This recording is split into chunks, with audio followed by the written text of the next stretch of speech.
Você não faz mais parte desta família, Helena. Pare de agir como se ainda sustentasse esta casa. Helena Duarte chega à mansão dos Valença para um jantar que deveria decidir o futuro de uma empresa à beira do colapso. Antes de se sentar, recebe uma votação capaz de manter ou cortar o dinheiro que sustenta aquela família. Renato, seu ex-marido, aparece com a amante e transforma a mesa em um palco de humilhação. Ninguém imagina que Helena não veio pedir nada, mas decidir quem continuará de pé quando a noite terminar. A mensagem apareceu na tela do celular de Helena quando o mordomo abriu as portas da sala de jantar. Votação extraordinária. Renovar a antecipação financeira do Grupo Valença por mais 12 meses. 2 botões aguardavam sua decisão. Aprovar, recusar. Ela guardou o aparelho e entrou ouvindo os talheres sobre a porcelana e a voz de Teresa Valença ordenando que servissem o vinho. Renato ainda não estava à mesa. Camila também não. Helena soube que o atraso dos dois era calculado. Teresa levantou os olhos. Você veio. Helena puxou a cadeira que costumava ocupar. A senhora pediu. Teresa apertou a taça. Precisamos conversar como adultos. Então conversemos. Não torne tudo mais difícil. Helena manteve a voz baixa. Eu não trouxe dificuldade alguma para esta casa. Teresa se inclinou. Você continua entrando aqui como se ainda tivesse um lugar. Passos firmes ecoaram pelo corredor. Renato apareceu de terno escuro, com a mão pousada nas costas de Camila Azevedo. Minha mãe tem razão, disse. Você não faz mais parte desta família, Helena. Pare de agir como se ainda sustentasse esta casa. O silêncio foi mais pesado que um grito. Camila usava um vestido verde esmeralda e o sorriso seguro de quem já conhecia o final da cena. Renato puxou para ela a cadeira que durante 7 anos pertencera a Helena. Sente-se aqui. Helena observou o gesto. Foi por isso que me chamaram, Renato respondeu. Ainda existem assuntos pendentes, empresariais ou familiares. Nenhum deles lhe diz respeito por muito mais tempo. Camila pousou a bolsa ao lado. Renato, não precisamos ser cruéis. Helena a encarou. Você se preocupa com crueldade agora. Eu só não quero um espetáculo. Então não deveria ter vindo ocupar uma cadeira preparada para outra pessoa. Renato bateu 2 dedos na mesa. Chega. Não transforme isso em ciúme. Helena respirou devagar. Não tenho ciúme de uma mulher que precisa ser anunciada para acreditar que venceu. Teresa exigiu que ela controlasse o tom. Renato apontou para a porta. Depois do jantar, leve seus últimos pertences e entregue a chave. Camila frequentará esta casa sem constrangimentos. Helena ergueu os olhos. Você tem certeza de que quer que eu deixe de ter qualquer ligação com esta família? Ele não hesitou. Absoluta. Arthur Nogueira, diretor financeiro do Grupo Valença, estava no extremo da mesa, com uma pasta fechada. A palavra absoluta fez seu rosto perder a cor. Teresa interpretou o nervosismo como medo do escândalo. Arthur veio explicar a situação da empresa, anunciou. É apenas um atraso temporário. Ele abriu a pasta com dedos trêmulos. A antecipação do principal distribuidor não entrou hoje. Renato soltou uma risada curta. Vai entrar amanhã. Não recebemos confirmação. Então ligue. Arthur olhou involuntariamente para Helena. A presidente não recebe chamadas sem agendamento. Camila sorriu. Uma presidente misteriosa, conveniente. Arthur continuou. Sem o adiantamento, teremos dificuldade com fornecedores e com a folha do fim do mês. Renato se recostou. Temos reservas, não suficientes. Teresa apertou os lábios. Você garantiu que estava controlado. Estava enquanto o apoio permanecia estável. Camila inclinou-se para Renato. Talvez seja hora de parar de depender de gente que pensa que pode mandar na família. Helena sentiu algo se romper dentro dela. Não foi o coração. Esse já havia se partido no casamento. Foi a última justificativa que ainda usava para continuar ajudando. O primeiro prato chegou, mas ninguém tocou na comida. O cheiro de peixe grelhado misturou-se ao perfume de Camila e à tensão abafada da mansão em Jardins. Teresa tentou recuperar o controle. Renato pretende reposicionar a marca Valença. Camila tem contatos importantes. Helena perguntou. Com qual orçamento? Renato lançou-lhe um olhar duro. Isso não é da sua conta. Arthur acabou de dizer que talvez falte dinheiro para salários. Desde quando você entende de fluxo de caixa? Camila riu baixo.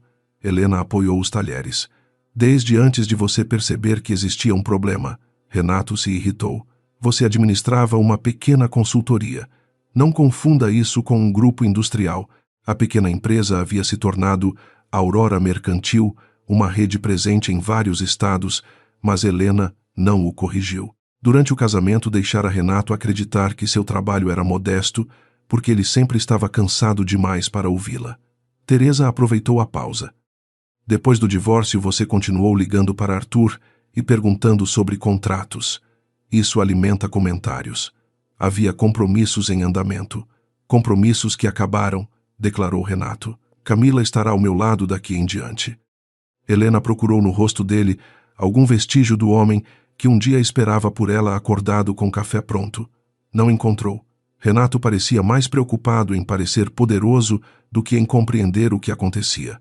Quando seu pai morreu, disse, ela deixou assuntos que não podiam ser abandonados. Teresa ficou rígida. Não use Augusto para justificar sua presença. Não estou usando ninguém. Renato respondeu. Meu pai confiava demais nas pessoas. Foi assim que quase perdemos tudo. Arthur fechou os olhos. Helena sentiu a frase como uma ofensa ao homem que no hospital segurara sua mão e pedira que não deixasse centenas de famílias pagarem pelos erros dos herdeiros. Seu pai sabia em quem confiava. Camila percebeu a mudança em Renato. Não transforme uma lembrança dolorosa em chantagem emocional. Helena voltou-se para ela. Você fala de chantagem com facilidade para alguém que estudou cada fraqueza desta família antes de entrar aqui. Camila empalideceu. Renato se levantou parcialmente. Não ataque Camila. Eu apenas descrevi. Peça desculpas. Helena sustentou seu olhar. Não. O celular vibrou na bolsa. Era o segundo aviso do conselho. O prazo terminaria em 40 minutos. Helena poderia aprovar a renovação e manter o Grupo Valença respirando por mais um ano. Também poderia recusar e assistir à queda.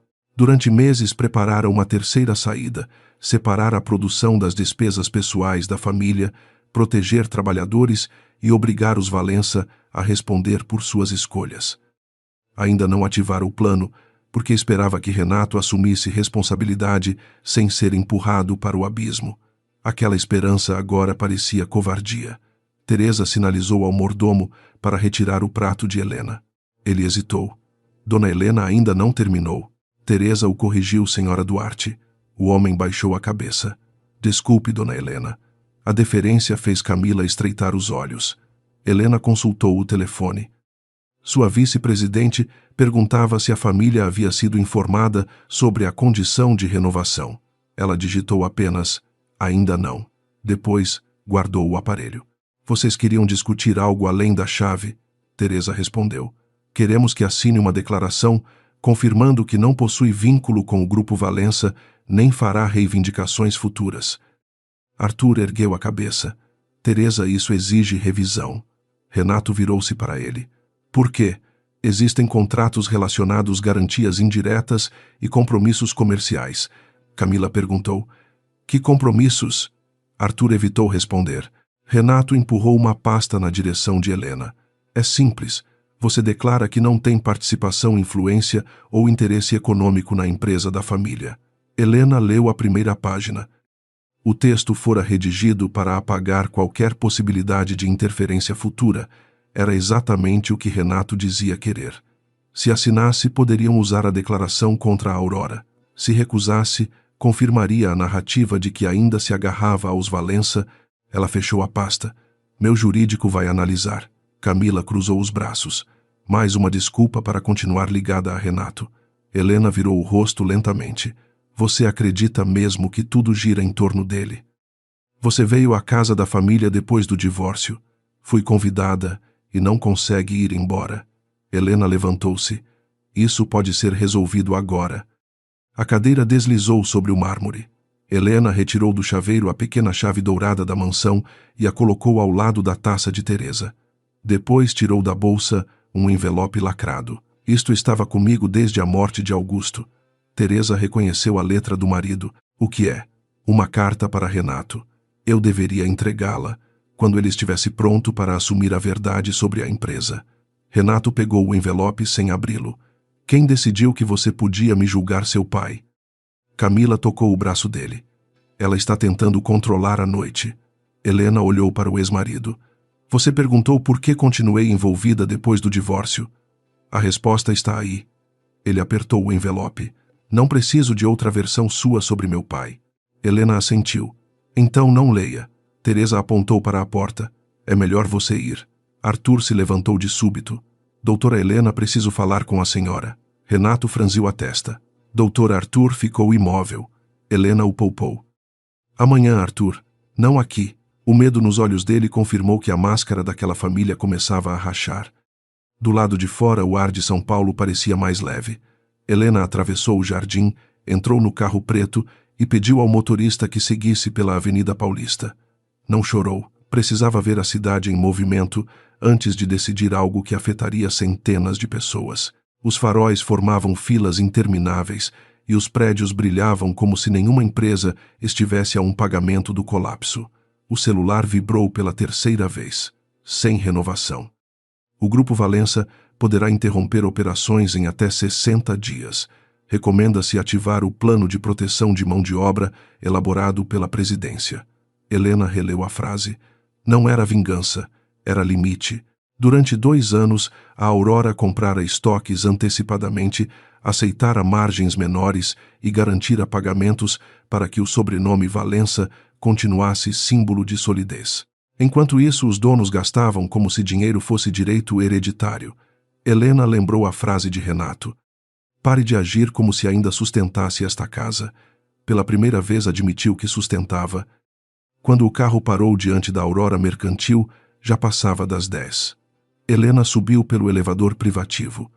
Lívia Sampaio, sua vice-presidente, aguardava na sala de reuniões com 2 telas acesas e café frio. Achei que voltaria de casa. Helena tirou o casaco. Eu precisava sair daquela casa antes. Lívia estudou seu rosto. Eles sabem, não. Renato sabe que a Aurora é sua. Ainda não. E mesmo assim expulsou você. Helena aproximou-se da janela. Ele pediu que eu não tivesse mais vínculo com a família. Lívia se levantou. Então encerramos tudo. Não tudo. Helena apontou para as telas. Suspenda novas antecipações, congele a renovação e convoque o Comitê de Proteção dos Funcionários para amanhã cedo. Quero o plano que transfere os pedidos diretamente para a operação, sem financiar despesas da holding familiar. Lívia assentiu, e a votação Helena tocou em recusar. A confirmação surgiu em vermelho. Renovação negada. Depois acrescentou: a família Valença não receberá mais 1 centavo para manter aparências, mas ninguém na fábrica perderá o salário por causa deles. Na mansão de Jardins, Renato ainda segurava a carta fechada do pai, sem imaginar que a mulher que acabara de expulsar já tinha retirado a mão que sustentava sua casa. Às 7h20 da manhã, Renato entrou na sede do Grupo Valença, esperando uma explicação simples.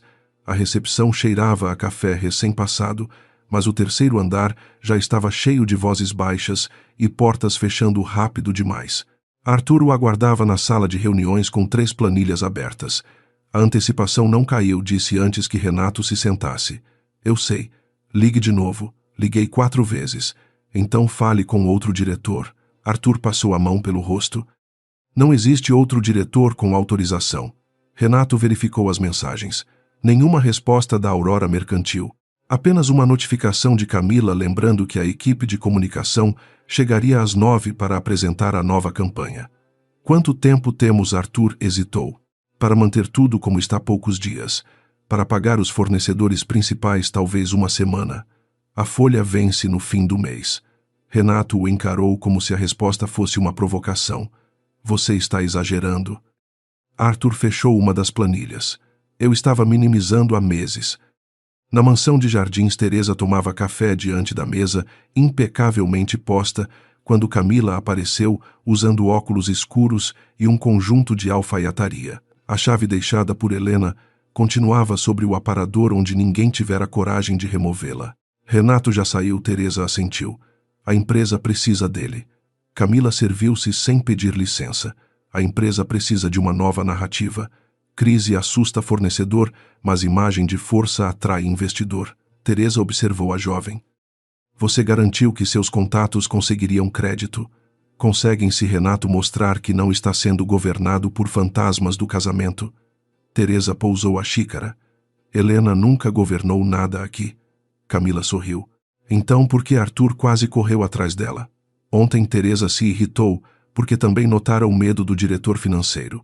Camila continuou. Precisamos anunciar Renato como o único rosto da nova fase, sem ex-esposa, sem passado. Sem dependência de uma distribuidora que se acha dona de tudo. Teresa olhou para a chave dourada. Faça isso com cuidado. Cuidado é o que nos trouxe até aqui. No mesmo horário, Helena presidia uma reunião no 22º andar da Aurora Mercantil, perto da Faria Lima. O sol refletia nos prédios de vidro, embora todos na sala soubessem que centenas de empregos dependiam do que seria decidido ali. Lívia distribuiu o relatório de risco. Sem nova antecipação, o Grupo Valença não consegue manter compras no ritmo atual. Podemos absorver os pedidos com outros fornecedores em 3 semanas. Marcelo Prado, um dos conselheiros, apoiou os cotovelos sobre a mesa. Então suspendemos tudo, deixamos a família quebrar e compramos os ativos depois. Helena fechou o relatório. Não. Marcelo franziu a testa. Você acabou de recusar a renovação. Recusei financiar a holding familiar. Não autorizei destruir uma operação produtiva. Outro conselheiro perguntou quanto ela estava disposta a perder para proteger funcionários que nem sabiam quem ela era. Helena respondeu. Eles não precisam saber meu nome para merecer salário. Marcelo soltou o ar. Isso é pessoal. Foi pessoal quando eu escondi o risco para poupar Renato. Agora será governança. Lívia projetou o plano elaborado meses antes. A Aurora poderia firmar contratos diretamente com unidades produtivas, antecipar pagamentos vinculados à folha e impedir que os recursos fossem desviados para despesas da família Valença.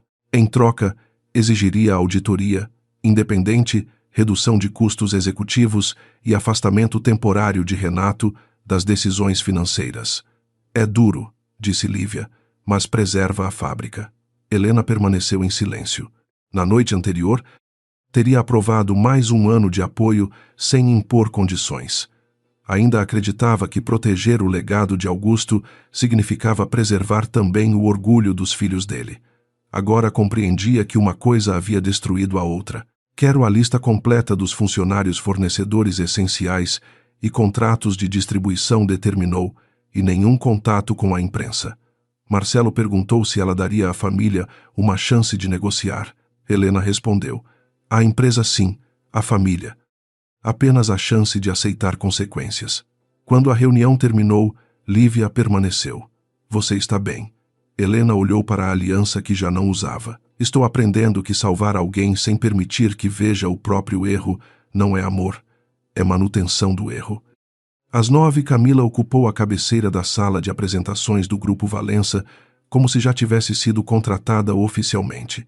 Atrás dela, uma tela exibia o slogan de uma campanha cara sobre tradição, coragem e futuro. Renato mal acompanhava. Arthur acabara de informar que 2 fornecedores suspenderiam entregas sem pagamento antecipado. Precisamos lançar agora, insistiu Camila. O mercado deve enxergar confiança antes de sentir o medo. Renato passou a mão pela nuca. Quanto custa? Ela citou um valor alto, mas falou rápido como se números fossem detalhes incômodos. Arthur interrompeu. Não temos caixa para isso. Camila virou-se para ele. É exatamente porque o caixa está pressionado que precisamos reposicionar a marca. Publicidade não compra matéria-prima. Falta de visão também não. Renato percebeu os olhares da equipe e tomou a pior decisão pelo motivo mais antigo. Queria aparecer no controle. Aprovado, disse. Arthur ficou imóvel. Renato, pense. Eu pensei. Você executa. Camila sorriu. Na sala a ordem soou como autoridade. Nos relatórios seria registrada como mais uma despesa sem cobertura. Pouco antes do meio-dia, Arthur pediu para encontrar Helena em um café discreto nos jardins. Chegou primeiro e não tocou no expresso diante dele. Helena apareceu sem motorista, usando um terninho azul escuro e carregando uma pasta fina. Você não deveria ter vindo pessoalmente, disse Arthur. Então por que pediu que eu viesse? Ele abaixou a voz. Porque Renato não entende o tamanho do problema. Ele entende o que escolhe entender. Arthur confessou que a família usara parte das antecipações para cobrir despesas executivas, manutenção da mansão e compromissos privados apresentados como representação institucional. Helena não pareceu surpresa. Eu sabia que havia desvio de finalidade, não sabia a extensão. Arthur empalideceu. Você vai denunciar. Quero proteger os funcionários, não criar um escândalo. Ele se inclinou. Se a Aurora cortar tudo, a fábrica para. Helena mostrou o esboço do plano. Os pagamentos poderão ir direto para a folha e fornecedores. Mas Renato perde autonomia financeira. Arthur leu em silêncio. Ele nunca aceitará. Helena guardou os papéis. Então precisará explicar aos trabalhadores por que o orgulho dele vale mais que o emprego deles. Arthur finalmente tomou um gole do café frio. Por que continuou fazendo isso depois do divórcio? Helena olhou pela janela. Augusto me chamou ao hospital 3 semanas antes de morrer. Ele sabia que Renato não estava preparado e que Teresa jamais admitiria a fragilidade da empresa. Arthur aguardou. Ele me pediu para não deixar a fábrica fechar. Não falou em salvar a fortuna da família. Falou dos funcionários pelo nome. Helena recordou a mão fraca do sogro apertando a sua e a vergonha de prometer algo que poderia prendê-la para sempre àquela família. A Aurora ainda era pequena, mas já tinha distribuição suficiente para absorver os produtos. Começamos com contratos normais. Depois vieram as antecipações. Arthur perguntou. Renato nunca soube. Eu quis contar. Muitas vezes. Sempre que tentava falar da empresa, ele dizia que eu precisava descansar, que negócios daquele tamanho eram assunto dele. Arthur baixou os olhos. E você deixou que ele acreditasse. Esse foi meu erro. Eu confundia silêncio com dignidade. Na sede do Grupo Valença, Renato abriu a primeira página da carta do pai e tornou a fechar, lá antes de completar a segunda linha. O texto começava dizendo que uma empresa não morria quando faltava dinheiro, mas quando seus herdeiros preferiam aparência à verdade. A frase o irritou como uma acusação feita do túmulo. Camila entrou sem bater e encontrou o envelope sobre a mesa. Você leu, não é da sua conta. Ela se aproximou. Tudo que Helena toca vira um teste de lealdade. Renato guardou a carta na gaveta. Meu pai escreveu e entregou a ela, não a você. Isso já diz o que ela pretendia. A lógica era cruel e conveniente. Renato perguntou se Camila realmente poderia aproximá-lo de investidores. Posso, mas ninguém entra numa empresa cuja liderança parece dividida. Não está dividida. Então prove. Anuncie que toda negociação externa depende da sua aprovação e revogue qualquer autorização antiga ligada a Helena. Renato pensou na declaração que ela recusara assinar. A recusa parecia confirmar que escondia interesses. Prepare o comunicado, ordenou. Camila saiu satisfeita, sem perceber que acabara de empurrá-lo, contra a única pessoa capaz de lhe oferecer uma saída. À tarde, o comunicado chegou ao jurídico da Aurora antes de ser publicado. Declarava que Renato era a única autoridade legítima para negociar em nome do Grupo Valença e que terceiros sem vínculo formal não poderiam interferir em decisões comerciais. Lívia entrou na sala de Helena segurando o documento. Ele está fechando a porta. Helena leu 2 vezes. O texto não citava seu nome, mas cada frase fora desenhada para atingi-la. Não, ele está registrando que assume responsabilidade integral. Lívia observou a calma dela. Isso ajuda nosso plano. Ajuda os advogados. Não ajuda os trabalhadores. Helena pediu que convocassem representantes das unidades produtivas para uma reunião reservada. Queria ouvir quais áreas poderiam operar sem depender da estrutura administrativa dos Valença. Também autorizou uma linha emergencial exclusiva para salários condicionada à aceitação do plano de proteção. Você ainda está oferecendo uma saída, disse Lívia, para a fábrica e para Renato. Helena devolveu o comunicado. A saída dele começa quando parar de exigir que todos sustentem a mentira que ele conta sobre si mesmo. No início da noite, Renato recebeu 3 notícias em menos de 10 minutos. O primeiro fornecedor suspender entregas. O banco negar a ampliação de crédito. A Aurora Mercantil solicitar uma reunião formal para discutir continuidade operacional sob novas condições de governança. Ele leu a última mensagem em pé, diante da janela que dava para o trânsito pesado. Arthur entrou e fechou a porta. Aceite a reunião. Renato não se virou. Eles estão tentando tomar a empresa. Estão oferecendo uma forma de manter-la funcionando. Em troca de quê? De controle sobre o uso do dinheiro. Renato girou lentamente. Você está do lado deles, Arthur respondeu. Estou do lado de quem paga salário quando você aprova campanha publicitária sem caixa. A frase atingiu onde nenhuma delicadeza conseguiria. Renato avançou um passo. Cuidado. Arthur não recuou. Cuidado foi o que eu tive por 2 anos. Agora temos dias. Renato olhou novamente a mensagem. No rodapé havia apenas o nome de Lívia Sampaio. Nenhum sinal de Helena. Mesmo assim, sentiu que a ex-esposa estava em algum ponto invisível daquela negociação. Pela primeira vez, a ideia não pareceu absurda. Pareceu perigosa. Naquela noite, Helena voltou ao apartamento e encontrou uma cópia digitalizada da carta de Augusto enviada por Arthur. Leu o trecho que Renato evitara. Augusto escrevera que o filho confundia orgulho com liderança e que talvez só aprendesse quando perdesse o direito de decidir sozinho. Helena fechou os olhos. Durante anos acreditara que sua missão era impedir exatamente essa perda. Agora percebia que Augusto talvez esperasse o contrário. Ela pegou o celular e enviou uma instrução ao comitê.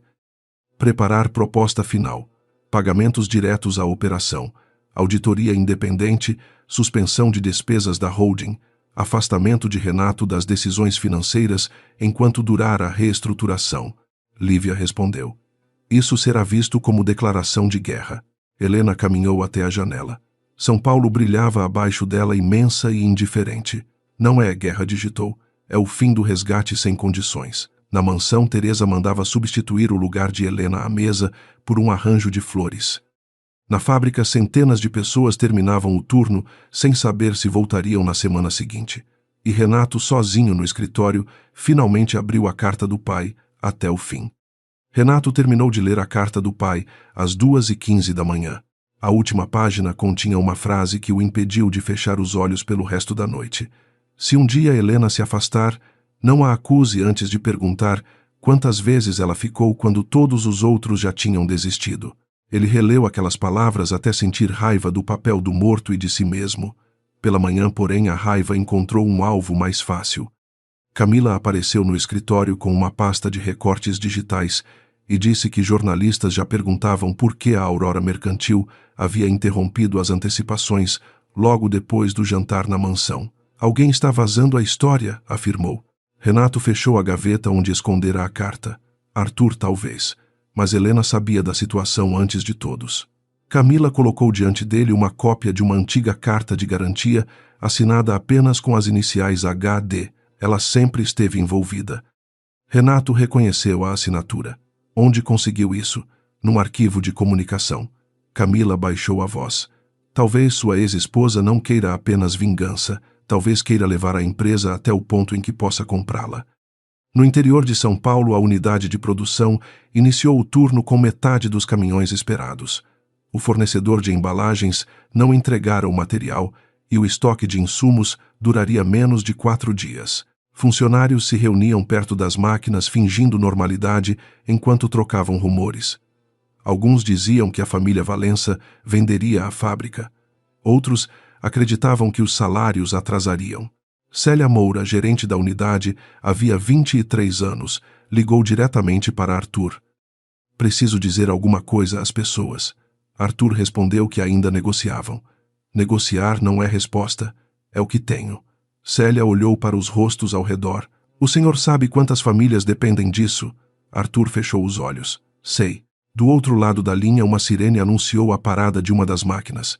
Célia informou que reduziria a produção para preservar materiais, mesmo sem autorização da sede. Quando Renato recebeu a notícia, exigiu que ela mantivesse o ritmo, sem embalagem. O produto estraga, respondeu ela. Não administramos fábrica com discurso.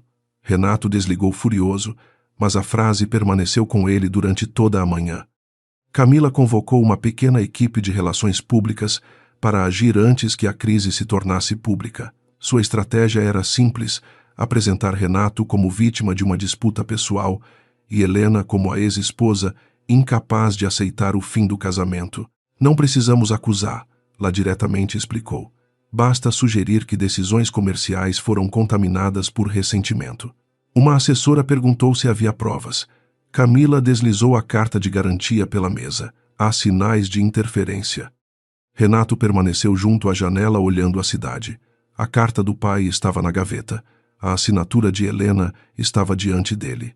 Uma parte de sua consciência reconhecia que as duas coisas poderiam formar uma verdade diferente daquela proposta por Camila.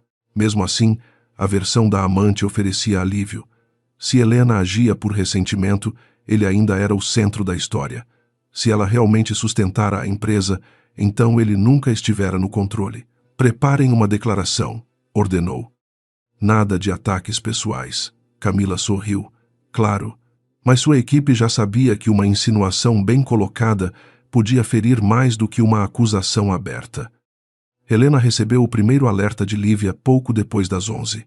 Um colunista de negócios pedira confirmação de que a presidente da Aurora mantivera uma relação pessoal com a família controladora do Grupo Valença. Outro jornalista perguntava se a suspensão das antecipações era retaliação ligada a um divórcio. Eles ainda não têm seu nome, disse Lívia, mas estão perto. Helena observou o documento na tela. A declaração de Renato falava em decisões externas motivadas por interesses privados e afirmava que a empresa resistiria a qualquer tentativa de pressão emocional. Ele autorizou isso, a assessoria confirma. Helena retirou os óculos. Então ele escolheu. Lívia perguntou se deveriam revelar imediatamente que Helena era a presidente. Não. Por quê? Porque a verdade dita em defesa própria pode parecer apenas outra versão de uma briga. Helena pediu que a Aurora divulgasse somente fatos comerciais. A renovação fora negada após avaliação de risco e uma proposta de preservação operacional continuava disponível, sem mencionar o jantar, sem mencionar Renato. Lívia a estudou. Você ainda o está protegendo. Helena voltou os olhos para a tela. Estou protegendo a empresa de parecer tão pequena quanto ele decidiu ser. No início da tarde, Renato foi ao apartamento de Helena sem avisar. O porteiro ligou e ela autorizou a entrada porque já não queria conflitos pela metade. Ele entrou segurando a cópia da carta de garantia. Há quanto tempo você interfere nos contratos da minha empresa? Helena fechou o notebook. Sua empresa. Não faça jogos. Você veio me acusar ou perguntar. Renato jogou o papel sobre a mesa. Sua assinatura está aqui. Eu sei. Então Camila tinha razão. Helena sentiu a velha exaustão do casamento retornar. Sobre o quê? Você usou sua consultoria para influenciar a Aurora. Agora quer nos forçar a aceitar suas condições. Ela se levantou. Você realmente acredita que uma pequena consultoria poderia comandar uma distribuidora daquele tamanho? Renato olhou para o distintivo discreto da Aurora, preso à pasta dela. Já ouvira antes em viagens que Helena chamava de reuniões comuns. Quem está por trás de você? Perguntou. A pergunta doeu mais do que a acusação. É isso que pensa, que existe um homem por trás de mim, alguém lhe deu acesso. Helena respondeu com frieza. Você sempre precisou imaginar um homem onde havia uma mulher mais capaz do que esperava. Renato perdeu o controle. Não transforme isso num discurso sobre competência. Você está colocando centenas de empregos em risco porque se sentiu humilhada num jantar. Helena se aproximou. A fábrica está em risco porque sua família gastou antecipações comerciais como se fossem renda pessoal. Arthur contou isso. Os números contaram. Você não tem direito de examinar nossas contas. Quem coloca dinheiro numa operação tem o dever de saber onde ele termina. Renato ficou em silêncio por um segundo, mas o orgulho chegou antes da compreensão. Então admite que está financiando isso. Helena percebeu que a verdade estava a um passo. Bastava dizer seu cargo, mostrar os documentos e destruir a narrativa dele ali mesmo. Em vez disso, perguntou: Você já verificou de onde veio o dinheiro que manteve a Folha em dia nos últimos 2 anos? Não preciso prestar contas a você. Essa é a única resposta que sempre teve. Renato pegou o papel. Pare com essa guerra.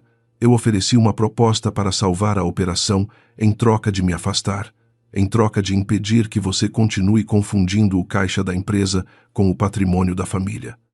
A discussão terminou quando o telefone de Renato tocou. Era Arthur informando que o principal fornecedor de matéria-prima exigia pagamento até o fim do dia.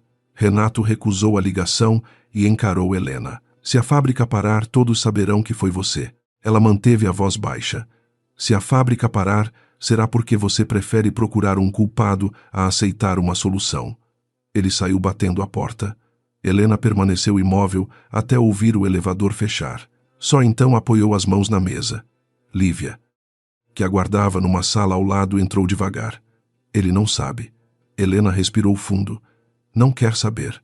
Conte tudo. Agora, depois da declaração, parecerá uma reação. Lívia lembrou que a verdade não deixava de ser verdade por causa do momento. Helena respondeu. Mas pode virar arma contra funcionários que já estão com medo. Ela pegou o celular e ligou para Célia na fábrica.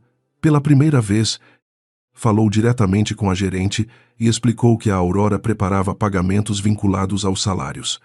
Preciso saber se a unidade consegue continuar sem a administração central. Célia não perguntou quem era Helena. Apenas respondeu. Com matéria-prima e liberdade para decidir, conseguimos. Naquela noite, Camila encontrou Teresa na mansão com uma taça de vinho e o celular cheio de manchetes. Nenhuma citava Helena pelo nome, mas todas mencionavam a possibilidade de uma disputa pessoal por trás da crise. Teresa leu os textos com satisfação inquieta. Isso pressiona a Aurora. Camila respondeu. Pressiona quem estiver usando a empresa para atacar Renato. Teresa caminhou até o aparador, onde a chave dourada ainda permanecia. Helena nunca teve dinheiro para fazer algo assim sozinha. Camila mostrou a cópia da carta de garantia. Talvez tenha encontrado um patrocinador. Teresa reconheceu as iniciais e ficou pálida. Anos antes, Augusto mencionara que Helena havia ajudado a negociar contratos de distribuição, mas Teresa recusara ouvir detalhes. Ela era apenas uma ponte, murmurou. Camila percebeu a hesitação. A senhora sabe de alguma coisa? Não. A resposta veio rápida demais. Teresa guardou o papel na bolsa. Pela primeira vez, sentiu medo, não de perder a empresa, mas de descobrir que passara anos agradecendo às pessoas erradas. Na manhã seguinte, uma das linhas de produção foi interrompida. A notícia chegou à imprensa antes de Renato conseguir reunir a diretoria. Trabalhadores foram fotografados diante dos portões e um repórter perguntou se o Grupo Valença tinha recursos para pagar o próximo salário. Renato entrou na sala de reunião cercado por advogados e assessores. Arthur colocou sobre a mesa a proposta formal da Aurora. Pagamentos diretos à operação, auditoria independente e suspensão de gastos da holding. Renato leu a cláusula sobre seu afastamento das decisões financeiras. Isto é uma tomada de controle. Arthur respondeu. É uma condição para continuar funcionando. Camila interveio. Assinar seria admitir incompetência. Não assinar pode fechar a fábrica, rebateu Arthur. Renato olhou para os demais diretores. Ninguém sustentou seus olhos. Quero falar com a presidente da Aurora. Arthur respondeu que a reunião poderia ser agendada para o dia seguinte. Nome. Não tenho autorização. Renato bateu a mão sobre a mesa. Você sabe quem é? Arthur permaneceu em silêncio. A ausência de resposta foi a confirmação mais assustadora. Helena acompanhava as imagens da fábrica em uma tela na sala do conselho. Marcelo defendia que a crise atingira o ponto ideal para uma aquisição. O valor dos ativos cairá ainda mais amanhã. Helena desligou a transmissão. Não somos abutres, somos uma empresa. E empresas também escolhem o que se tornam. Ela autorizou um pagamento emergencial condicionado à conta exclusiva da Folha, garantindo que os funcionários recebessem, mesmo se a negociação fracassasse. Depois assinou o aviso definitivo. O contrato de distribuição não seria renovado sob a administração atual. Lívia colocou diante dela o pedido de reunião enviado por Renato. Ele quer conhecer a presidente. Helena observou o próprio nome impresso no campo de aprovação interna. Durante anos esperara que Renato perguntasse quem ela era antes de decidir o que ela valia. Agora ele perguntava por que precisava de dinheiro. Marque para amanhã às 10, disse. Conselho completo. Lívia perguntou se ela pretendia avisá-lo. Helena ajeitou os documentos. Não. Desta vez ele entrará numa sala sem saber quem tem o direito de mandar alguém sair.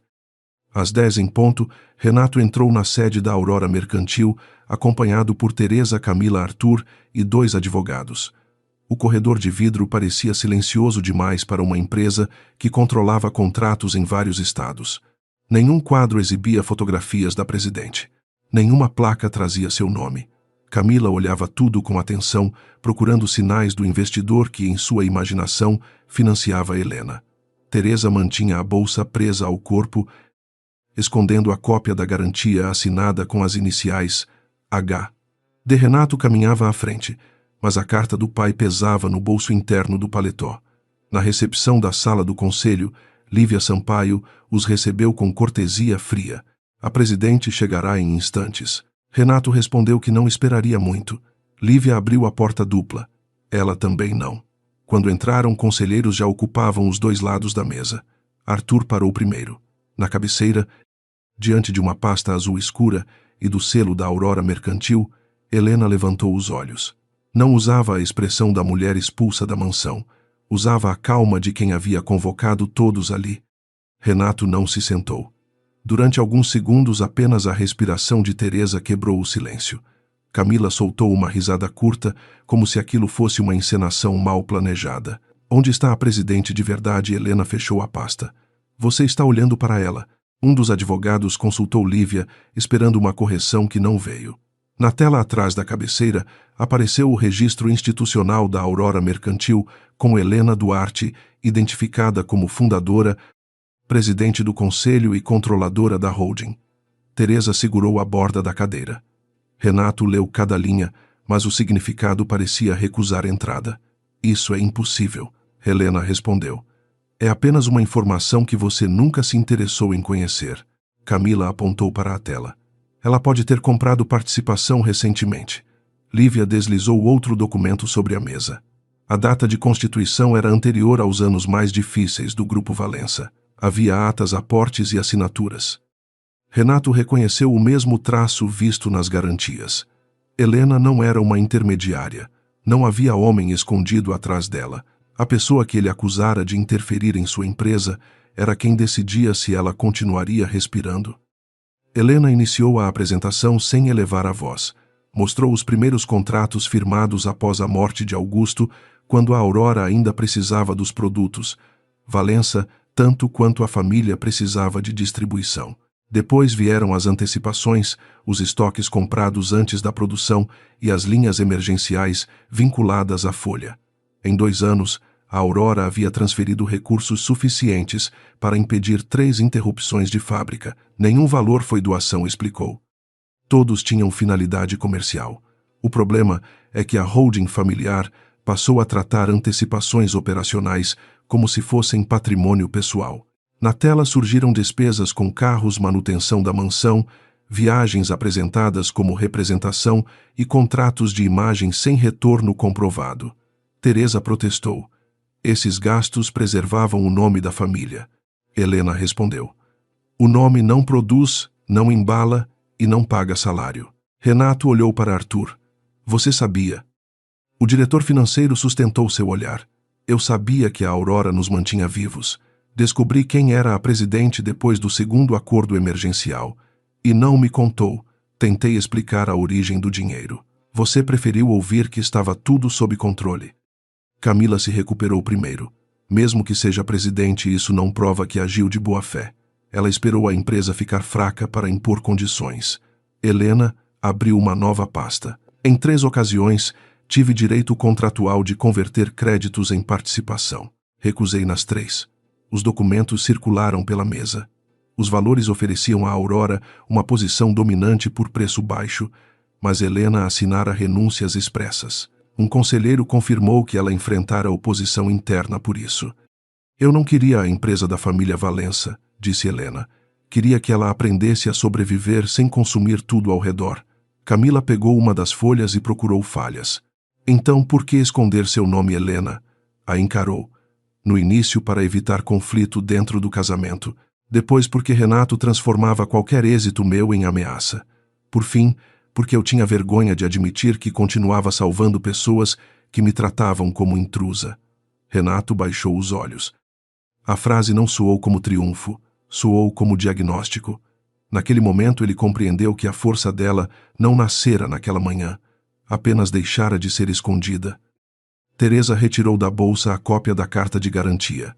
Augusto sabia, Helena assentiu. Foi ele quem me procurou. Renato tirou do bolso o envelope original e colocou a carta do pai sobre a mesa. Não precisou pedir que fosse lida. Sua voz saiu áspera quando começou. Meu filho foi criado para herdar um nome, mas não aprendeu que nomes só sobrevivem quando alguém aceita fazer o trabalho que eles exigem. Ele fez uma pausa incapaz de continuar. Helena tomou a folha sem tocá-lo e leu o trecho seguinte. Augusto descrevia o medo de ver a empresa destruída pela vaidade da própria família. Pedia que Helena protegesse os trabalhadores enquanto fosse possível, mas também advertia que nenhum legado merecia consumir a vida dela. Se chegar o dia em que minha família confundir sua lealdade com submissão, afaste-se. Talvez a perda ensine o que o amor não conseguiu ensinar. Teresa cobriu a boca. Renato fechou os olhos. A carta não absolvia Helena, nem condenava apenas os herdeiros. Revelava que Augusto previra exatamente a noite em que a mulher mais leal seria expulsa da casa que sustentava. Camila empurrou a cadeira para trás. Isso é manipulação emocional. Estamos numa negociação empresarial. Helena concordou. Então falemos de negócios. Lívia exibiu o plano de reestruturação. A Aurora manteria os pedidos, garantiria salários e assumiria diretamente os contratos essenciais da fábrica. Uma nova sociedade operacional receberia máquinas, equipes e licenças de uso da marca durante a transição. A holding Valença conservaria participação minoritária, mas perderia o controle administrativo até quitar obrigações e concluir a auditoria independente. Despesas pessoais deixariam de ser cobertas pela operação. Teresa levantou-se. Você quer roubar o que meu marido construiu? Helena respondeu. Se eu quisesse roubar, teria convertido os créditos quando a empresa valia mais. Estou oferecendo a única estrutura que preserva a produção sem continuar financiando esta família. Renato examinou a cláusula que suspendia seus poderes financeiros. E eu? Você pode colaborar com a transição sem autoridade sobre caixa, ou pode recusar e assumir publicamente que escolheu o controle pessoal acima de 486 empregos. A precisão do número atingiu a sala. Renato não sabia quantas pessoas dependiam diretamente da empresa. Helena sabia. Camila percebeu que perdia terreno e mudou de estratégia. Renato, ela quer humilhá-lo. Assinar isso é admitir que você nunca comandou nada. Arthur abriu outra pasta. Há algo que precisa ser dito. Ele apresentou mensagens enviadas por Camila ao departamento financeiro nas semanas anteriores. Nelas, ela pedira que alertas sobre falta de caixa fossem adiados até o lançamento da campanha. Também orientara a assessoria a relacionar a crise ao divórcio antes de confirmar a causa comercial. Camila empalideceu. Eu estava protegendo a marca. Arthur continuou. Você sabia que a campanha não tinha cobertura e incentivou Renato a aprová-la porque precisava de uma demonstração pública de poder. Ela virou-se para Teresa. A senhora concordou que Helena era um risco. Teresa não respondeu. Camila olhou para Renato. Eu fiz isso por nós. Helena observou sem satisfação. A falha de Camila não fora amar demais, mas acreditar que medo e aparência poderiam ser convertidos indefinidamente em autoridade. Renato levantou-se e caminhou até a janela. A Faria Lima se estendia abaixo, cheia de carros e edifícios que pareciam sólidos, vistos de longe. Seu reflexo no vidro mostrava um homem bem vestido que acabara de descobrir que toda a sua segurança era financiada por alguém que ele diminuíra. Por que não me contou diretamente? Perguntou. Helena respondeu sem suavizar a verdade. Porque tentei contar durante anos e você só ouvia o que preservava sua superioridade. Você poderia ter insistido. Eu insisti até perceber que também estava errada. Eu escondi o que fazia porque queria ser amada sem ameaçar seu orgulho. Depois do divórcio, continuei porque acreditava dever isso ao seu pai. Minha parte no silêncio termina aqui. Renato virou-se. E a declaração à imprensa? Você autorizou que me acusassem antes de perguntar. Eu estava com medo. Eu também estive. A diferença é que seu medo virou arma contra mim. Ele procurou uma frase capaz de recuperar alguma coisa entre os dois, mas entendeu que qualquer pedido de perdão naquele instante pareceria uma tentativa de salvar a empresa. Teresa pediu uma pausa privada, mas Helena recusou. As pessoas da fábrica não receberam o privilégio de discutir a crise em família. Lívia informou que representantes dos trabalhadores acompanhavam a reunião por transmissão reservada. Renato sentiu o peso de olhos que não podia ver. Um deles era Célia Moura, que aguardava na unidade com dezenas de funcionários. Helena colocou 2 vias do acordo diante dele. A linha emergencial de salários já está autorizada. Assine, e a produção recebe matéria-prima amanhã. Recuse e a Aurora mantém apenas o pagamento desta folha, depois encerra toda a exposição. Camila sussurrou. Não assine. Teresa disse o contrário quase sem voz. Salve o nome do seu pai. Renato olhou para a carta de Augusto.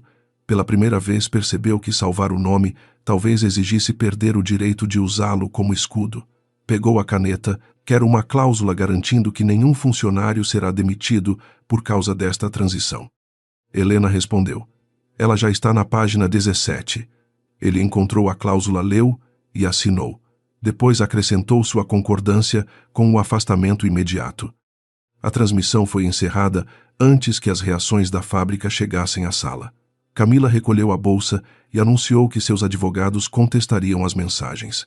Renato não tentou impedi-la quando saiu. Teresa permaneceu sentada olhando para Helena como se a conhecesse pela primeira vez. Você poderia ter nos destruído.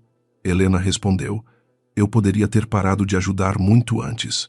Teresa perguntou se havia alguma possibilidade de preservar a mansão. Helena guardou os documentos. A mansão nunca esteve incluída na operação. Vocês terão de responder por ela, como qualquer família responde pelas próprias despesas. A antiga matriarca baixou a cabeça. Renato assinou a última página e entregou a caneta. O que acontece comigo agora, Helena? O encarou. Agora você descobre quem é, quando ninguém é obrigado a obedecer. Ele respirou fundo. E nós? Não existe nós dentro deste contrato. A resposta foi firme, mas não cruel. Renato assentiu como quem finalmente aceitava que certas perdas não podiam ser renegociadas na mesma mesa. Quando todos saíram, Lívia aproximou-se de Helena e perguntou se ela se sentia vitoriosa. Helena olhou a cadeira vazia onde Renato estivera. Não. Arrependida também não. No celular chegou uma mensagem de Célia informando que os trabalhadores haviam recebido a confirmação dos salários e que a linha parada voltaria a operar em 2 dias. Helena respondeu apenas que o mérito pertencia à equipe que escolhera continuar. Lá embaixo, diante dos jornalistas, Renato fez algo que ninguém esperava. Não culpou a Aurora, não mencionou o divórcio e não repetiu a narrativa escrita por Camila. Declarou que erros de gestão haviam colocado a empresa em risco e que ele aceitara afastar-se para proteger empregos. Teresa entrou no carro sem olhar para as câmeras. Helena acompanhou a transmissão pela janela da sala do conselho. Renato finalmente dissera a verdade, mas uma verdade dita depois da queda não reconstruía a confiança. Apenas marcava o primeiro passo de um caminho que ele teria de percorrer sem a certeza de encontrá-la no fim. 3 semanas depois da assinatura, a placa com o nome Valença ainda permanecia na entrada da fábrica, mas quase tudo por trás dela havia mudado. Os pagamentos passaram a seguir contas controladas pela nova sociedade operacional, fornecedores receberam cronogramas claros e as máquinas voltaram ao ritmo habitual. Célia Moura caminhava entre as linhas com a segurança de quem finalmente podia tomar decisões sem esperar autorização de um escritório distante. Renato não ocupava mais a sala da presidência. Seu crachá provisório o identificava como consultor de transição, sem poder de assinatura, sem motorista e sem acesso ao caixa. Na primeira manhã, um supervisor mais jovem pediu que ele aguardasse, porque havia uma reunião de segurança antes de qualquer visita à produção. Renato quase respondeu que conhecia aquela fábrica desde criança. Em vez disso, sentou-se numa cadeira de plástico e esperou. Foi a primeira vez que compreendeu que ter atravessado corredores ao lado do pai não significava conhecer o trabalho de quem mantinha aqueles corredores vivos. Quando Célia o recebeu, não ofereceu reverência. Aqui o senhor escuta primeiro. Renato assentiu. É por isso que vim. A mansão de Jardins foi colocada à venda no mês seguinte. Teresa assistiu a corretores fotografarem os salões onde passara anos organizando jantares para pessoas que nunca perguntaram como a empresa pagava as contas. Os carros foram vendidos à equipe doméstica reduzida e parte das obras de arte enviada a leilão. Cada retirada parecia arrancar uma camada da identidade que ela construíra ao redor do sobrenome. Quando o mordomo entregou a chave dourada deixada por Helena, Teresa permaneceu vários minutos com o objeto na mão. Depois pediu a Renato que a devolvesse. Ela não vai querer. Não é para abrir uma porta, respondeu a mãe. É para admitir que fechamos uma. Renato guardou a chave no bolso, mas não procurou Helena. Sabia que transformar aquele gesto em encontro seria usar a culpa da mãe para satisfazer a própria necessidade. Teresa tentou falar com Helena por mensagem. Recebeu uma resposta educada sem intimidade. Helena aceitava conversar sobre obrigações da transição, nada além disso. A antiga matriarca percebeu que pedir perdão não lhe devolvia automaticamente o direito de ser ouvida. Camila reagiu de maneira diferente. Primeiro, negou que as mensagens apresentadas por Arthur tivessem qualquer significado. Depois, afirmou que suas orientações haviam sido interpretadas fora de contexto. Quando 3 clientes suspenderam contratos de consultoria, ela procurou jornalistas dispostos a publicar sua versão. Queria dizer que Helena planejara uma tomada de poder e usara o divórcio para construir uma narrativa de vítima. Os repórteres, porém, já tinham acesso às datas das renúncias de crédito, à proposta de proteção dos trabalhadores e ao pronunciamento público de Renato, assumindo os erros de gestão. A história que Camila tentava vender não resistia à sequência dos fatos. Ela ainda visitou Renato uma última vez no apartamento menor para onde ele se mudara. Podemos enfrentar isso juntos, disse. Você ainda carrega o nome Valença. Renato respondeu. Foi esse nome que usei para não olhar quem eu era. Camila se irritou. Ela venceu e agora quer vê-lo humilhado. Helena não veio aqui, porque sabe que você vai procurá-la. Ele abriu a porta. Não vou. E você também não voltará. Camila saiu sem chorar. O que perdera não era amor, mas acesso. Renato vendeu suas ações pessoais restantes para cobrir parte das dívidas trabalhistas e completar um fundo de compensação destinado a fornecedores pequenos. Os advogados aconselharam que preservasse patrimônio suficiente para uma futura recuperação. Ele recusou o apartamento de luxo em nome de uma empresa familiar e alugou um imóvel simples próximo à fábrica. Teresa chamou a decisão de exagero.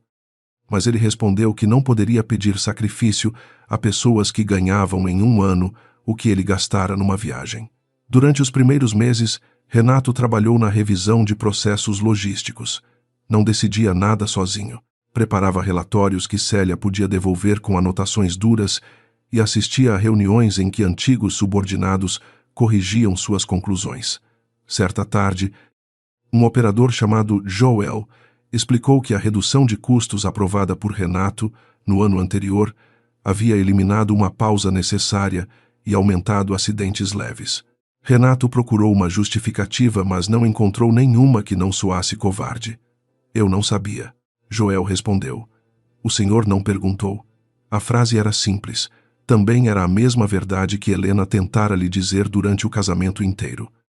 Helena, por sua vez, recusou transformar a queda dos Valença em campanha institucional da Aurora. Marcelo sugeriu entrevistas, prêmios de liderança e uma série sobre a presidente que salvara centenas de empregos. Ela respondeu que trabalhadores não eram cenário para construir reputação. A Aurora divulgou apenas os resultados da reestruturação e o compromisso com a continuidade da operação. Mesmo assim, o nome de Helena tornou-se conhecido no mercado. Convites para eventos e capas de revistas chegaram quase diariamente. Ela aceitou alguns não para provar algo à antiga família, mas porque finalmente entendeu que esconder a própria capacidade também permitia que outros contassem sua história por ela. Em uma conferência na Avenida Paulista, disse de empresários que empresas familiares não morriam apenas por falta de capital. Morriam quando confundiam lealdade com silêncio e tradição com impunidade. A frase apareceu em jornais no dia seguinte. Renato leu no refeitório da fábrica. Não guardou o recorte, não enviou mensagem. Apenas voltou ao relatório que precisava terminar. Teresa pediu um encontro presencial 6 meses depois. Helena marcou numa sala pequena da Aurora, sem a mesa longa do conselho e sem qualquer membro da família por perto. A antiga sogra chegou usando roupas discretas e carregando a chave dourada. Eu passei anos acreditando que você queria ocupar meu lugar, começou. Helena respondeu. Eu queria ter um lugar meu. Teresa apertou a chave. Quando Augusto confiou em você, achei que ele estava diminuindo Renato. Ele estava tentando prepará-lo. Eu não deixei. Teresa admitiu que sempre soubera que a empresa estava mais frágil do que parecia, mas preferira exigir de Renato uma imagem de força. Também confessou que escolhera Camila porque a jovem parecia precisar da aprovação da família, enquanto Helena jamais poderia ser completamente controlada. Eu a chamei de ingrata porque tinha medo de dever tudo a você. Helena ouviu sem interromper. Quando Teresa terminou, não ofereceu abraço. Eu aceito que a senhora reconheça o que fez. Mas não posso fingir que isso apaga os anos. Teresa assentiu. Não vim pedir que apague. Deixou a chave sobre a mesa e saiu. Helena a guardou numa gaveta não como lembrança da casa, mas da porta que aprendera a fechar. No fim do primeiro ano, a unidade reestruturada apresentou lucro operacional pela primeira vez, sem antecipações extraordinárias. Os salários estavam em dia, os contratos com fornecedores haviam sido renegociados e a nova diretoria incluía representantes da produção. A marca Valença continuava nas embalagens por valor comercial, mas já não pertencia emocionalmente à família que a criara. Célia convidou Helena para visitar a fábrica no aniversário da transição. Quando ela chegou, os trabalhadores não prepararam cerimônia luxuosa. Havia café forte, pão de queijo e uma faixa simples agradecendo pela continuidade dos empregos. Helena sentiu desconforto ao ser recebida com aplausos e pediu que destacassem também as pessoas que tinham mantido a operação. Renato estava no fundo do galpão, usando camisa de trabalho e crachá comum. Não se aproximou até que Célia o chamasse para apresentar o novo sistema logístico. Ele explicou as mudanças com clareza. Citou os nomes das equipes responsáveis e não tomou para si nenhum mérito. Helena percebeu que ele havia emagrecido e que sua voz perdera a antiga pressa de dominar a sala. Depois da apresentação, Renato encontrou Helena perto do antigo escritório de Augusto. Obrigado por vir. Ela respondeu que viera pelos funcionários. Eu sei. Ele tirou do bolso um pequeno envelope e entregou a chave dourada. Minha mãe disse que deveria devolvê-la. Helena não pegou. Ela já me entregou. Renato abriu o envelope. Dentro havia uma fotografia antiga da primeira expansão da fábrica com Augusto, Célia e dezenas de trabalhadores. Então isto é meu. Helena reconheceu a imagem. Seu pai guardava no escritório. Renato assentiu. Eu costumava achar estranho ele colocar a foto dos funcionários na parede e deixar nossos retratos numa estante menor. Agora entende. Estou começando. Ele respirou fundo. Não vou pedir que volte.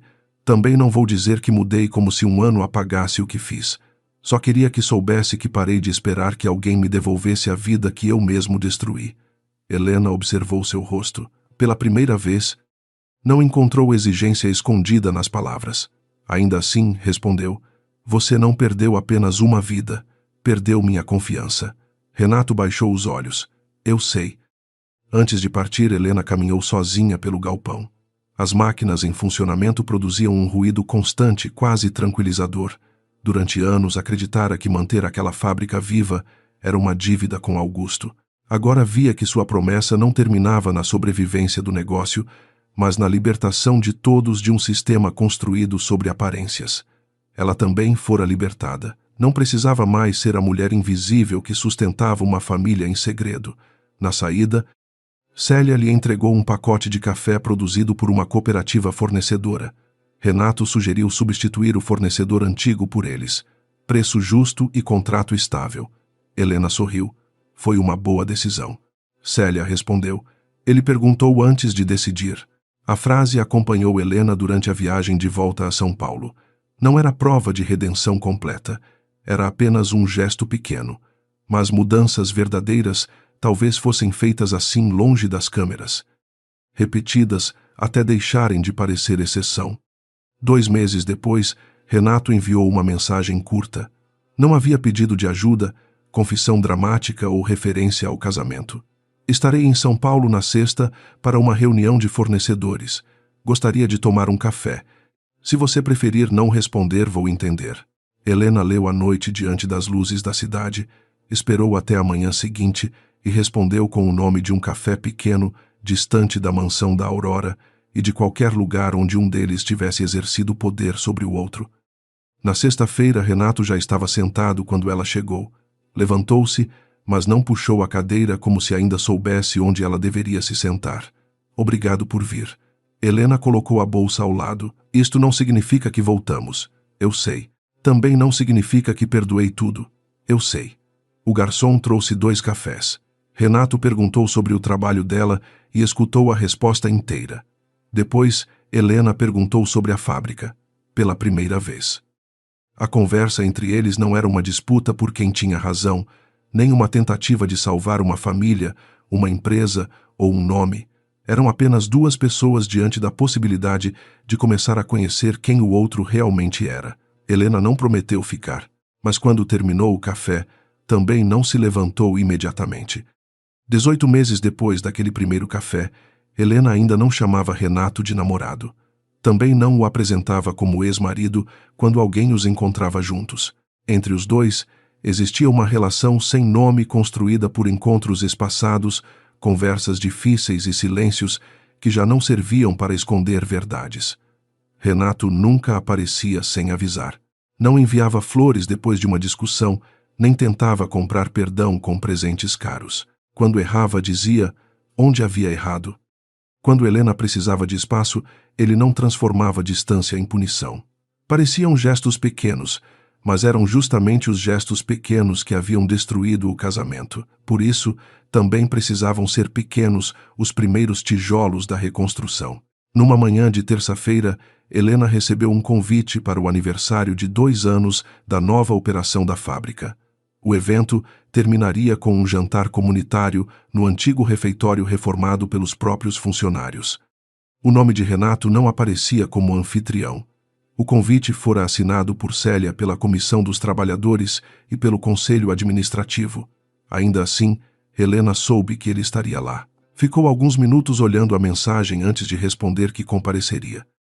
A fábrica já não parecia uma propriedade esquecida de uma família distante. Havia painéis com metas de produção, relatórios de segurança acessíveis a todos e uma pequena biblioteca técnica criada por sugestão dos funcionários.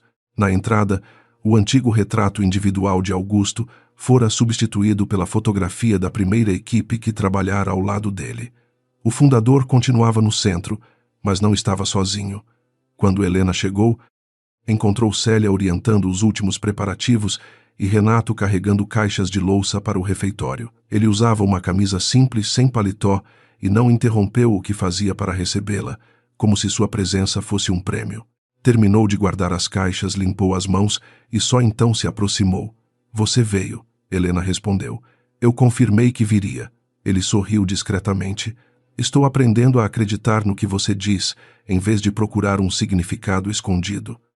Ela percebeu a tentativa de leveza, mas também a sinceridade, e está funcionando, às vezes. Nos outros dias, Célia me lembra que o mundo não gira ao redor das minhas inseguranças. Célia, que ouvira de longe, respondeu cobro por sessão.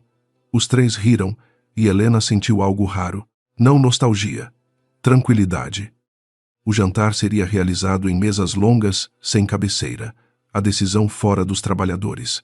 Durante décadas, os eventos da empresa colocavam os Valença numa mesa elevada, enquanto funcionários ocupavam lugares separados. Naquela noite, diretores, operadores, fornecedores e familiares comeriam juntos. Helena observou a disposição das cadeiras e recordou a noite em que Renato colocara Camila em seu lugar. A lembrança ainda doía, mas já não comandava seu corpo. Renato percebeu para onde ela olhava. Célia sugeriu que ninguém tivesse lugar fixo. Foi uma boa ideia. Eu concordei depois de tentar organizar todo mundo por função. Helena arqueou uma sobrancelha. Claro que tentou. Passei 20 minutos fazendo uma lista. Depois Joel perguntou se eu também pretendia decidir quem poderia falar durante a sobremesa. Renato riu de si mesmo sem amargura. Joguei a lista fora. Helena viu que ele não contava a história para provar mudança, mas porque finalmente conseguia reconhecer o ridículo de seus antigos hábitos. Antes que respondesse, uma voz chamou seu nome. Teresa Valença atravessava o refeitório carregando uma travessa feita em casa sem assistente e sem motorista esperando na porta. Teresa havia deixado São Paulo e se mudado para um apartamento menor em Campinas, próximo de uma irmã, com quem quase não falara durante anos. A venda da mansão pagara dívidas, mas também a libertara de um cenário onde confundia memória com poder. Ela começou a participar de um projeto de capacitação para mulheres que retornavam ao mercado de trabalho depois dos 50 anos. No início escondia o sobrenome por vergonha. Depois percebeu que a vergonha também era outra forma de continuar pensando apenas em si. Na fábrica cumprimentou Helena com cuidado. Trouxe a sobremesa que Augusto gostava. Helena olhou para a travessa. Aquela que a senhora dizia ser receita da família Teresa respirou fundo. Era a receita da Dalva, nossa antiga cozinheira. Passei anos aceitando elogios por algo que nunca fiz. Helena não conteve um pequeno sorriso. E agora? Agora digo de quem é a receita. A resposta não apagava o passado, mas mostrava que Teresa aprendera a reconhecer trabalhos invisíveis. Ela não pediu abraço, nem tentou chamar Helena de filha. Apenas perguntou onde deveria colocar a travessa. Helena apontou para a mesa comum. Ali, junto das outras. Durante o jantar, nenhum discurso falou em salvadores. Célia apresentou resultados. Joel explicou as melhorias de segurança e uma jovem supervisora contou como o programa de formação, financiado pela Aurora, permitira sua promoção. Helena ouviu sem tomar o microfone. Renato também permaneceu sentado até que os trabalhadores o chamaram. Ele se levantou e falou por menos de 3 minutos. Não citou o sobrenome da família, nem o legado empresarial. Há 2 anos. Eu achava que liderar significava ter a última palavra. Hoje sei que quando uma pessoa precisa sempre falar por último, provavelmente passou a conversa inteira sem escutar. Alguns funcionários sorriram, outros permaneceram sérios. Renato continuou. Eu prejudiquei esta empresa porque preferi defender minha imagem a admitir que não conhecia a realidade. Não espero que todos esqueçam. Meu compromisso é não usar o tempo para apagar o que aconteceu, mas para construir algo diferente. Quando terminou, não procurou Helena com os olhos. Não havia encenado aquilo para ela. A compreensão trouxe uma emoção inesperada mais perigosa do que a raiva, esperança. Depois da sobremesa, Helena saiu para respirar perto do jardim lateral da fábrica. Renato a encontrou alguns minutos depois, mas permaneceu a uma distância respeitosa. Posso ficar aqui? Perguntou. Ela assentiu. O céu estava limpo e o som das conversas escapava pelas janelas abertas.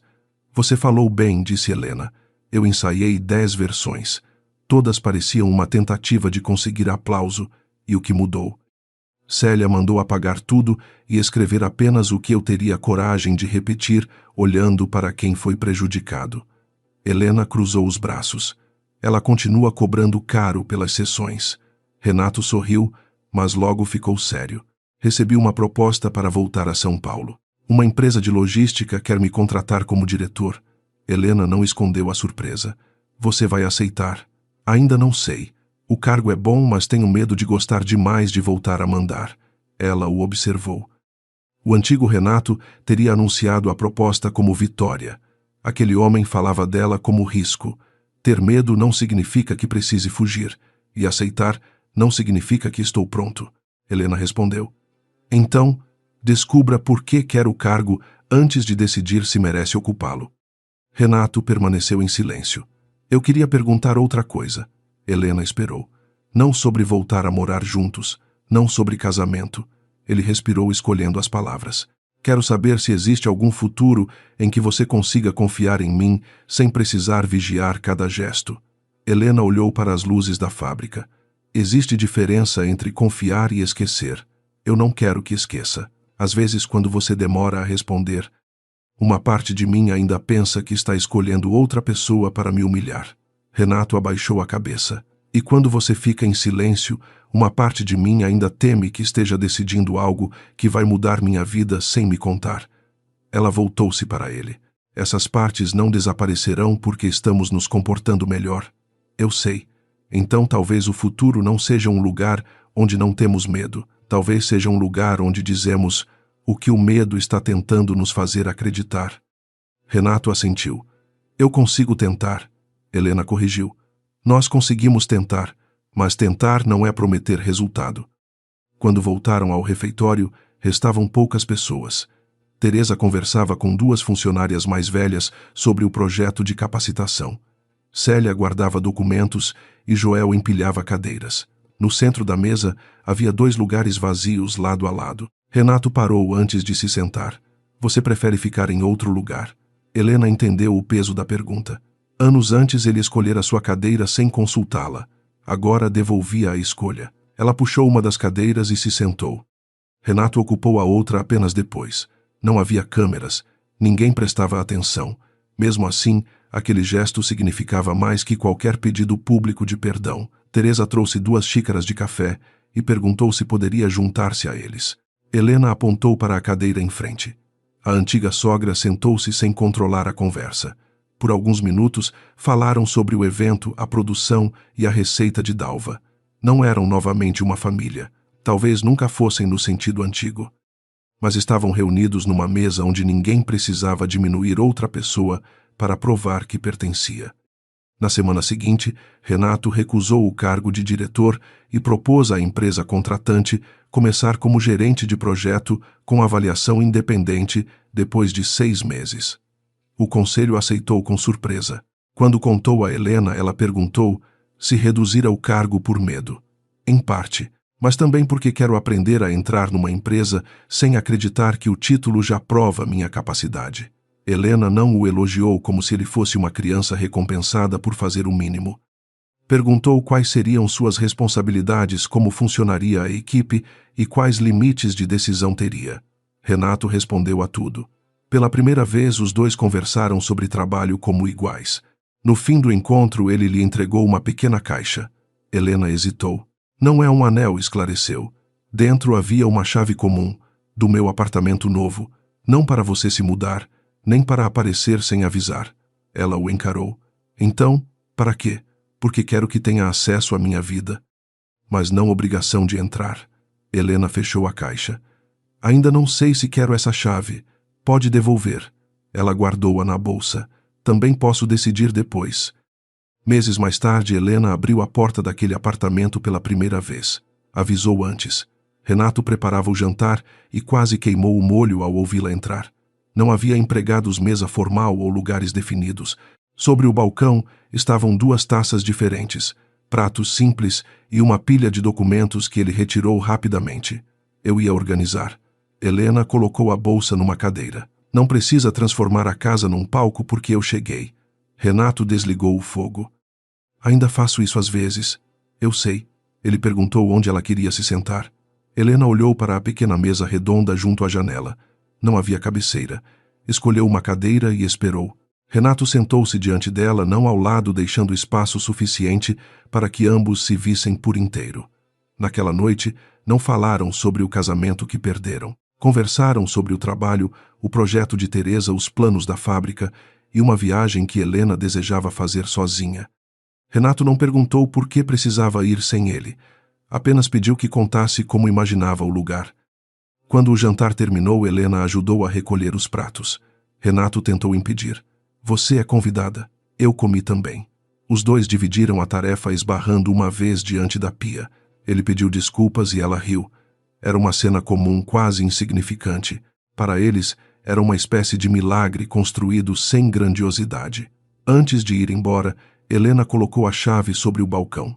Renato não conseguiu esconder a decepção, mas não protestou. Ela tocou o metal com a ponta dos dedos. Não estou devolvendo. Ele a olhou. Então por que deixou aí? Porque esta noite eu entrei usando a chave.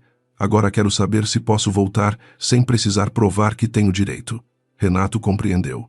Pode. Desde que me avise. Helena sorriu. Desde que eu queira. Ele abriu a porta para ela. Não tentou beijá-la, nem pedir uma promessa.